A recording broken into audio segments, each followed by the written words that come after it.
আলহামদুলিল্লাহ, আমাদের প্রিয় অ্যাপ্লিকেন্ট সুকান্ত রয়, সে হচ্ছে জাপানের ইন্টারন্যাশনাল জব ভিসা পেয়েছে। 1 বছরের প্রি ভিসা পেয়েছিল এবং 1 বছরের জব ভিসা পেয়েছে এম্বাসি থেকে আজকে। সুকান্ত, তোমার কতটুকু অনুভূতি ফিল কাজ করছে একটু সকলের সামনে বলো প্লিজ। আসলে আমি প্রথমে কৃতজ্ঞতা জানাতে চাই মহান সৃষ্টিকর্তাকে, যার অশেষ আশীর্বাদে আমি আজকে ভিসা পেয়েছি। তারপর সম্পূর্ণ অবদানই হচ্ছে রিয়া আইটি কনসালটেন্সি, আচ্ছা এরা আমাকে অনেক সহযোগিতা করেছে শুরু থেকে শেষ পর্যন্ত। আচ্ছা আচ্ছা, গুড। তো সেক্ষেত্রে আমাদের রেও আইটি কনসালটেন্সি এই ভিসা পেতে কতদিন সময় নিয়েছে তোমার কাছ থেকে? 6 মাসের মতো আমার সবকিছু কমপ্লিট হতে সময় লাগছে। তোমার এডুকেশন ব্যাকগ্রাউন্ড কি ছিল? আমার এডুকেশন ব্যাকগ্রাউন্ড ছিল বিবিএ এমবিএ অ্যাকাউন্টিং। অ্যাকাউন্টে কোন ইউনিভার্সিটি বা কোন কলেজ থেকে? আমি ন্যাশনাল ভার্সিটি থেকে বিবিএ এমবিএ করেছি আর কি। বিবিএমবিএ করেছো, গুড, আলহামদুলিল্লাহ। আর তোমার হচ্ছে জাপানিজ লেভেল কিরকম ছিল? আমার জাপানি লেভেল ছিল N5। N5 কতদিন? এই N5টা কতদিনে শেখা যায়? আসলে 6 মাস সময় লাগছে আমার শিখতে। কিন্তু চাইলে 3 মাসও কেউ শিখতে পারে, তাই তো? হ্যাঁ। তো সেক্ষেত্রে তুমি জাপানে কি ধরনের কোম্পানিতে যাচ্ছ? Construction company. আচ্ছা আচ্ছা, এখানে তোমার কি কাজ থাকবে? কনস্ট্রাকশন বলতে ঘরবাড়ি নির্মাণ আর কি।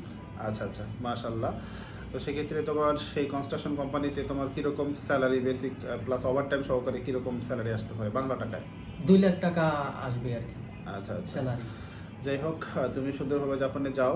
তো সর্বোপরি বাংলাদেশ থেকে যারা অনার্স কমপ্লিট করছে বা ডিগ্রি কমপ্লিট করছে তাদের জন্য তোমার কি বার্তা থাকবে?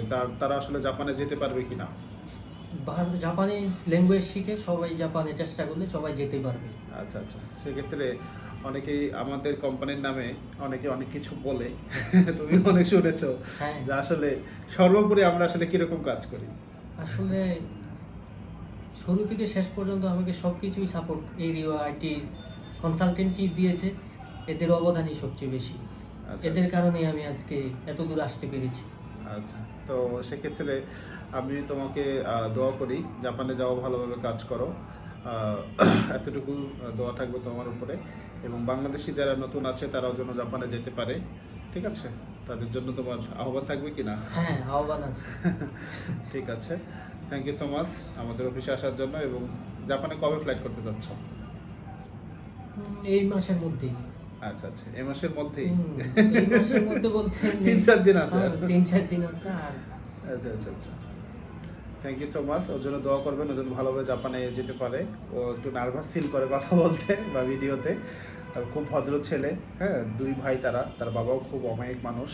হ্যাঁ, আমার হাতে তুলে দিয়ে গেছিলো তার বাবা। আমি সম্পূর্ণ কাজটা একদম নিজের মনে করে সব কিছু করেছি। নর্মালি আমি রেও আইটিএন কনসালটেন্সির পক্ষ থেকে বলবো যে আমাদের এখান থেকে যেগুলো জব ভিসা করা হচ্ছে, ইন্টারন্যাশনাল জব ভিসা, এসএসডব্লিউ এবং টিআইটিপি, আমরা চাই একটু সময় দিবেন আমাদেরকে, ইনশাল্লাহ আমরা আপনাকে গন্তব্য পৌঁছাতে সক্ষম হব, ইনশাল্লাহ, ঠিক আছে? তবে আমাদেরকে সময় দিতে হবে। কারো কোনো কান কথা শুনবেন না, সরাসরি আমাদের কাছে আসুন, আমাদের সম্পর্কে জানুন, আমাদের সাকসেস রেশিওগুলো দেখুন, আমাদের কমিটমেন্টগুলো দেখুন, শুনুন, দেন আমাদের সাথে কাজ করুন। ইনশাল্লাহ আপনিও সুকান্তের মতো জাপানে যেতে পারবেন। আপনার কোন সিটিতে যাচ্ছেন আপনি? ইয়োনোমা সিটি। নিগাতা নিগাতা নিগাতা প্রেফেকচারে যাচ্ছে। জাপানের নিগাতা প্রেফেকচার অনেক সুন্দর একটা সিটি, সমুদ্রের কাছাকাছি। ইনশাল্লাহ দেখা হবে কোনো একদিন জাপানে।